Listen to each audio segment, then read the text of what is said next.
Šis ir pirmais Apokalipses evaņģēlijas stāsts. Būtībā visā sērijā tika stāstīts par vēsturi. Bet kas tad ir apokalipse? Apokalipse tulkojas kā augšām celšanās. Tātad šis stāsts par vēsturi būs zināšana augšām celšanās.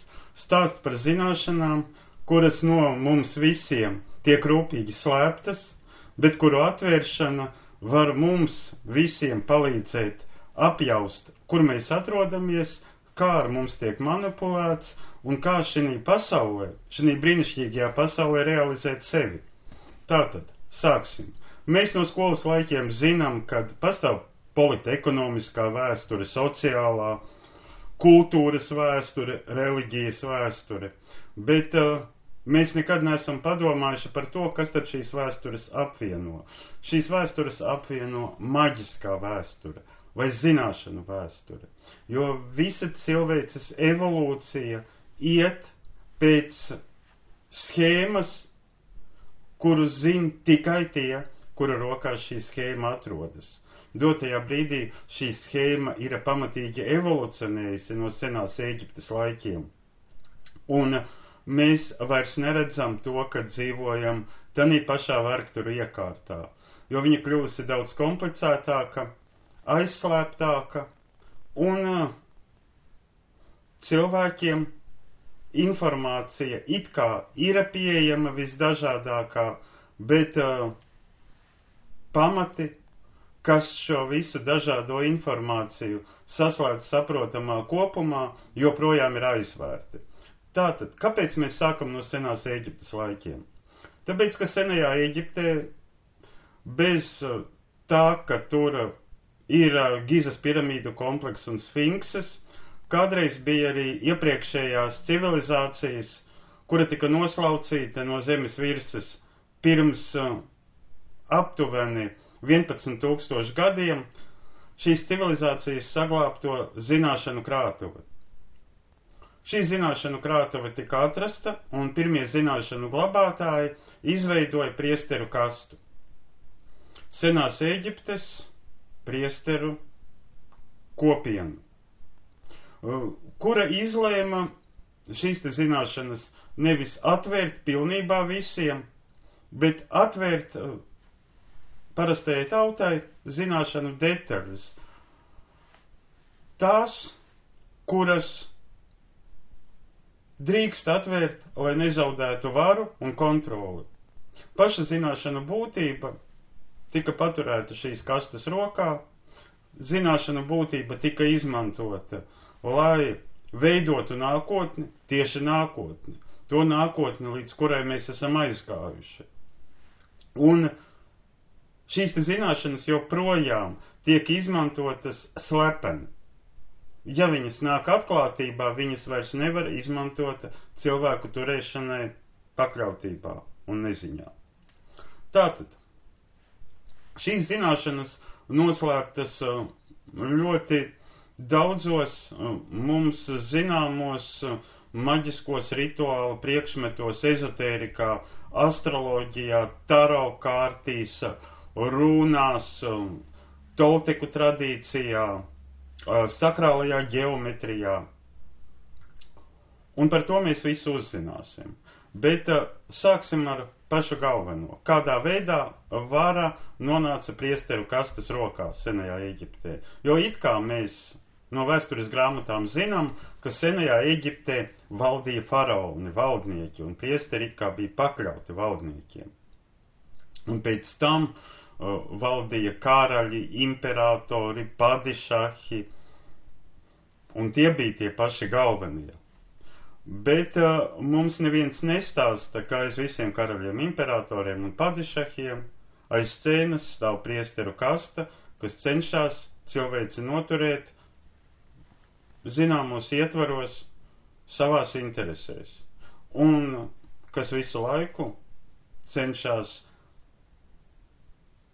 būt vienīgie, kas pārvalda šīs zināšanas un dalīties ar šīm zināšanām tikai ar tiem, kas zvēr savu uzticību, paklausību un apliecina savu lojalitāti priesteru kastai. Tātad kādreiz apmēram pirms 5,5 gadu tika atrastas bibliotekas, un Ēģiptē tika uzsākta veidota sabiedriskā iekārta, kura transformētā formā, kurā mēs atrodamies vēl joprojām šī varaktura iekārtā. Tātad, lai sabiedrība būtu strukturēta, ir kādam jābūt hierarhiskās piramīdas virsotnē. Ēģiptes priesteri tur nolika faraonu. Pašā iesākumā faraona amatam tika sagatavoti izredzēti cilvēki. No visas tautas izvēlējās 2 spējīgus jaunekļus, kurus virspriesteris ņēmās apmācīt faraona misijai. To ataino Taro arkāna 5. kārtas hierofants, kur attēlots virspriesteris, kas māca 2 mācekļus. Kad vecais faraons jau gatavojās no dzīves iziet, vienam no jaunekļiem bija jāiziet iniciācijas rituāls, kas viņu padarītu par supercilvēku vai faraonu. Lai šo iniciācijas rituālu izietu, vajadzēja gulties enerģētiskā ģeneratora sarkofāgā un simboliski tur nomirt. 3 dienu laikā vajadzēja pilnīgi pārlādēt DNS, un 3. dienā rituāls paredzēja, kad izredzētais augšām celsies no sarkofāga, jeb augšām celsies no mirušajiem, lai būtu valdnieks pār valsts tautu. Tātad sieviešu kolēģija, ko ataino 6. arkāns, iemīlētais, jeb izredzētais, izvēlējās no 2 pretendentiem vienu. Un šis izvēlētais pretendents tika sēdināts lauvu ratos, simboliskajos triumfa ratos, un nogādāts uz piramīdu, lai izietu iniciācijas rituālu.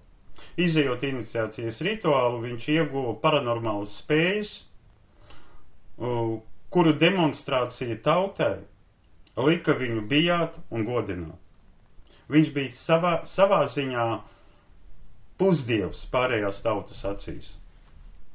Protams, viņš varēja dziedināt, viņš iespējams varēja staigāt pa ūdeni, viņam piemita telepātiskās spējas, jo iniciācijas procesa rezultātā atvērās tās slēgtās saites smadzenēs, mēs joprojām izmantojam vairākums cilvēku tikai 5%, kas parastam cilvēkam nav aktīvas ikdienā. Tātad, līdz tam laikam, kad faraoni izgājuši iniciācijas procesu, priesteru kasta sadarbojās ar valdnieku un praktiski kalpoja viņam.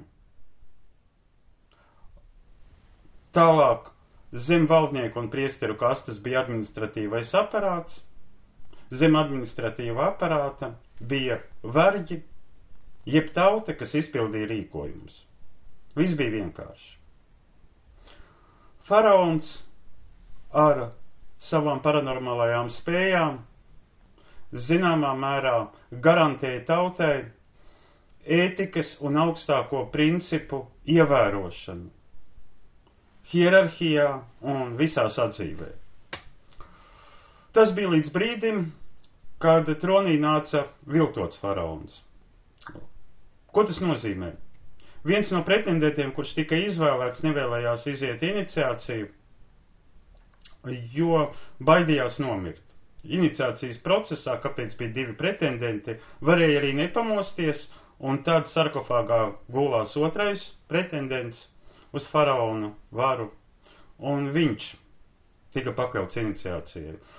Bet, kad viens no pretendentiem atteicās to, viņš centās noslēgt ar priesteriem vienošanos, ka viņš vienkārši paslēpsies piramīdā, un priesteri paziņos tautai, kad viņš ir tas īstais pārcilvēks, faraons, augšām cēlies no miroņiem, kaut gan īstenībā viņš no iniciācijas procesa būs izvairījies.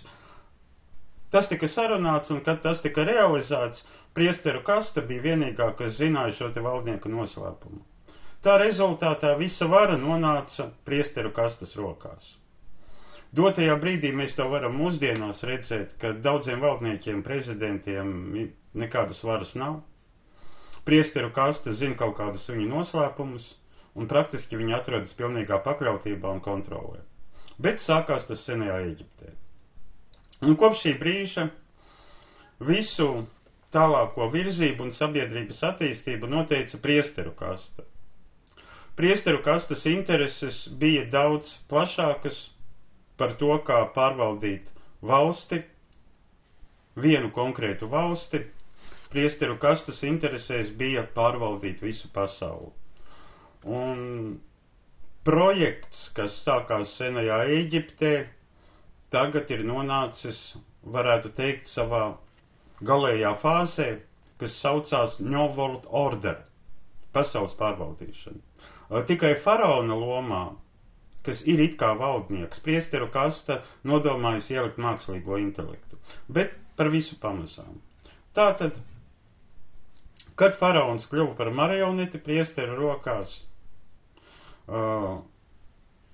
viņa vietā tika pieņemti visi lēmumi. Faraons savukārt drīkstēja atstāt varu saviem bērniem.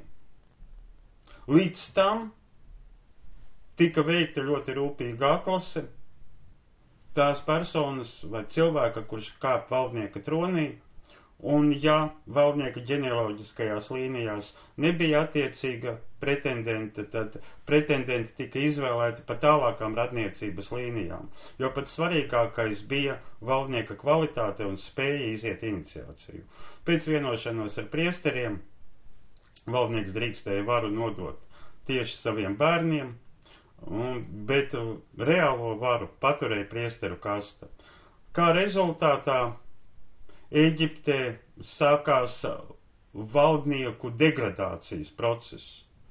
Valdnieki, lai noturētu varu savas dzimtas robežās, pieļāva laulības starp brāļiem un māsām, māsīcām, brālēniem. Tas jau pilnīgi pieņemts bija. Un pakāpeniski zaudēja visas savā ģenētiskajā kodā iesākumā esošās spējas un talantus. Varētu teikt, valdnieku ģenētiskais kods viņš izšķīta. Bet tagad pats galvenais. Kādā veidā mēs tak zinām, kad Ēģipte ir mirusi jau kā valsts, un Ēģipte apdzīvo pavisam citas tautas. Tajos laikos, kad bija faraona dinastijas, Ēģiptē dzīvoja eiropeīdā tipa cilvēki, kaut arī tā bija Āfrika. Bet pēc tam notika tautu samaisīšanās, Ēģiptes zināšanas tika iznestas pasaulē, un daudzas tautas mēģina šīs te priesteru zināšanas iegūt, izmantot, un ar šo zināšanu palīdzību kontrolēt pārējo cilvēci. Bet viens no pirmajiem cilvēkiem, kas šīs zināšanas iznesa konkrētai tautai, bija Bībelē aprakstītais Mūzes. Ebreju tauta arī dzīvoja Ēģiptē, bet Ēģiptē bija konkrēti noteikumi, kas neļāva ebreju tautības cilvēkiem kļūt par priesteru kastes pārstāvjiem. Dēļ kaut kādiem mums nezināmiem aspektiem tas nebija iespējams. Bet laika gaitā gadījās, kad viens no ebreju tautas cilvēkiem tomēr iekļuva priesteru kastā, ieguva zināšanas, ieguva atslēgas, izgāja visu apmācību procesu, jo neviens nezināja, pie kādas tautības viņš pieder patiesībā. Šo cilvēku sauca Mūzes. Tad, kad viņš jau bija pakāpies priesteru kastā hierarhijā, viņš izlēma, ka šīs unikālās zināšanas varētu izmantot viņa tauta. Un nolēma tās iznest no Ēģiptes, varētu teikt, nozagt zināšanas, kas tika ļoti rūpīgi glabātas un sargātas. Par to ir aprakstīts Bībelē, ebreju tautas iziešana no Ēģiptes. Un šīs akcijas rezultātā, šīs unikālās zināšanas, kuras glabā Ēģiptes priesteri, nonāca vienas konkrētas tautas rīcībā. Tieši tāpēc Izraēlas valsts karogā mūsdienās atrodas heksagramma, jo heksagramma ir viens no šo sakrālo zināšanu simboliem. Tieši tāpēc šīs tautas pārstāvji pasaulē kontrolē politiku, masu medijas, finansu plūsmas, jo tas, ko mēs redzam ārpusē, dziļi iekšienē, ir vienkārši maģija. Zināšanas, kuras ļauj veidot un paredzēt šīs te laiktelpas notikumu attīstību, saprast cilvēku motivāciju, saprast to, kā šī te laiktelpa veidojas un pieņemt attiecīgus lēmumus, lai šo laiktelpu, cilvēku laiktelpu pārvaldītu. Bet par to nākamajā nodarbībā.